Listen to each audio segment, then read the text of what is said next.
It's your girl, Miss Bree. We are now at the hospital.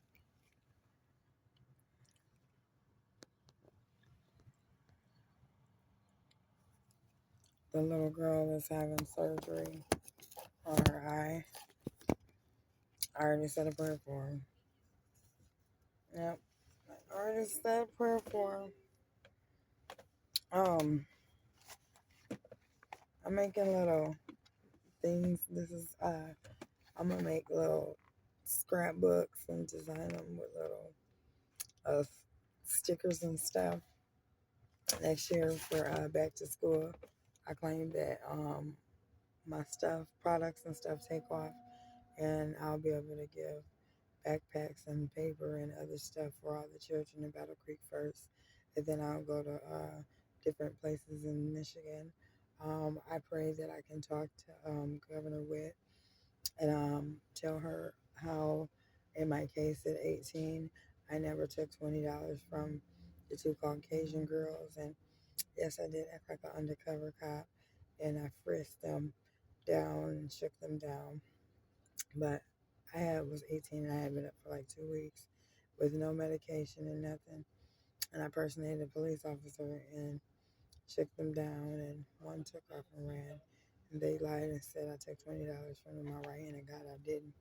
They dropped the personation of a police officer due to the fact I had PTSD.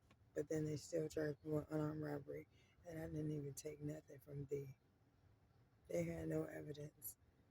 I want that case to be opened back up because they falsely accused me. They had false evidence. They didn't even have no evidence. They violated my constitutional rights. I had breakdowns in there, and I got raped in there. But this is to be continued. And the reason why they was messing with me is because my uncle Freddie Qualls, they call Animal, who lives in Kalamazoo but was in Battle Creek. He was a cadet police officer in training. When he seen all the dysfunction and confusion in the police force, he transferred into not being a police officer, but to be an officer, a correction officer at the juvenile home in Kalamazoo, and everybody loved my uncle. Because when I talk to people and say my uncle that worked in juvenile home, they get happy and say, "Oh, I know Mr. Qualls. I know Mr. Qualls." Shout out to my uncle Freddie, Uncle Walter, Uncle Charles, Uncle Joseph, all y'all, Uncle Richard. I love y'all. And even though um, no one opened their door, I opened my door of prayer for God to forgive y'all. And I pray to God that He spares y'all because He said, when I was in prison, you didn't come see me. When I was sick, you didn't pray for me. It don't say that part, but He's going to say it. When I was hungry, you didn't feed me. And they're going to say, Lord, when did we see you and did not these things? He's going to say, what you've done to the least of these, you've done unto me. The fatherless children, like me, He don't play about. The widows, He don't play about. The elders, He don't play about. But He really don't play about the brokenhearted and the fatherless children, because the fathers is the ones that keeps the structure of a child. Yep.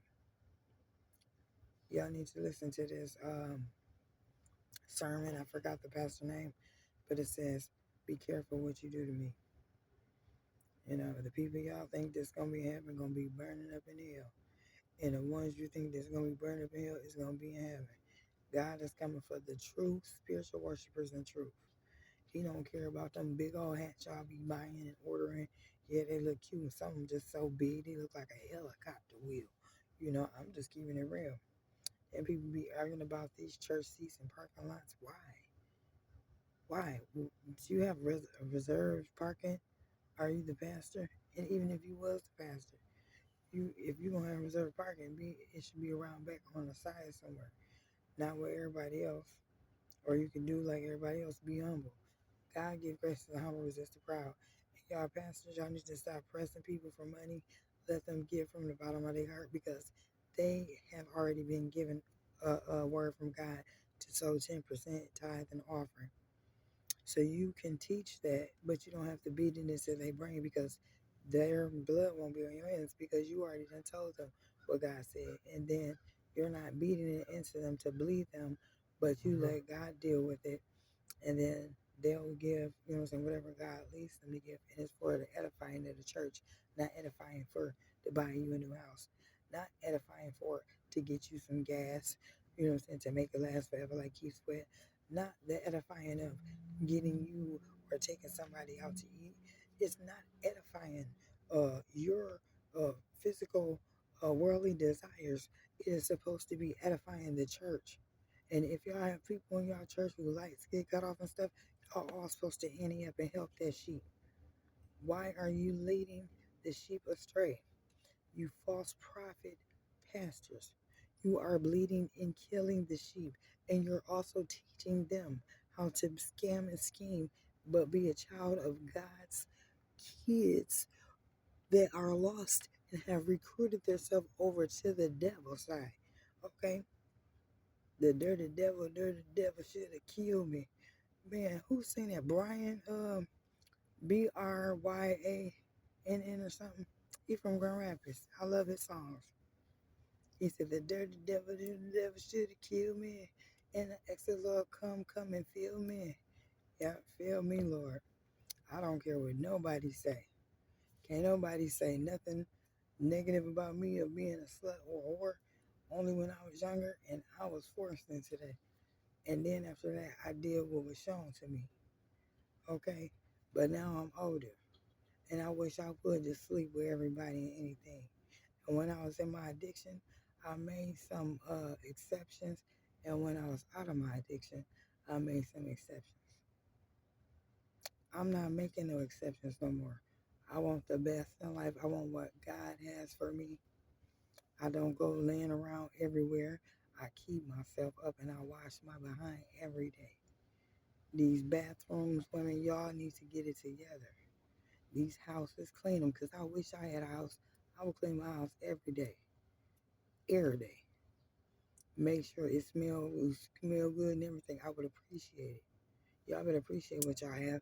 Then y'all men and other people want to complain about the grass and shoveling the snow. I would love to shovel the grass, the snow, and cut the grass and stuff. Why go pay somebody and not know how to do that stuff? And this is my property. I cut me some music on and get to shoveling and cutting grass and whatever else. Okay, I am Proverbs chapter 31 verses 1.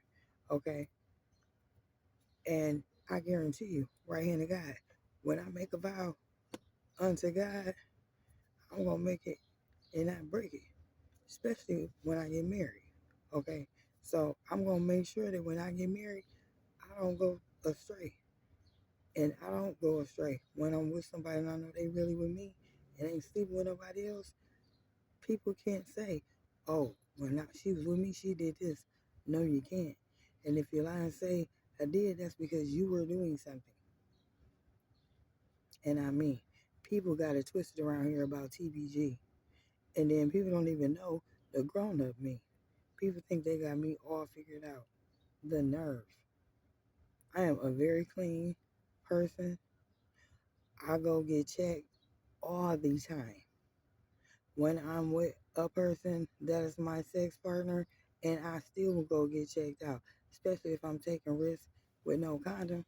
Just because you start to be with people and you with somebody don't mean you just still start off with sex raw. Y'all still should go get checked before doing anything raw in your relationships. Just because you love somebody, you don't just start having sex with them because they say that they don't got nothing or you say you ain't got nothing. Because how do either one of y'all know if you have not been checked from the last person that y'all been with? But guess what? I want y'all to know I do. I goes to the emergency room and say, look, I been with somebody else, and I need to get checked out. Because I think I might got something. They hurry up and do it. And I just say that because I did take a risk. Laying with somebody and being with somebody for a while. Okay, and then found out that they did something with somebody else. Wow, I had to go get checked out. Just because you get with people, don't from jump start sleeping with them raw. Y'all go get checked out, or one go get checked out. Both of y'all should go get checked out if y'all gonna start doing the raw just because you in a relationship and y'all like, okay, we together, we ain't gonna sleep with nobody else, so we gonna start doing this raw.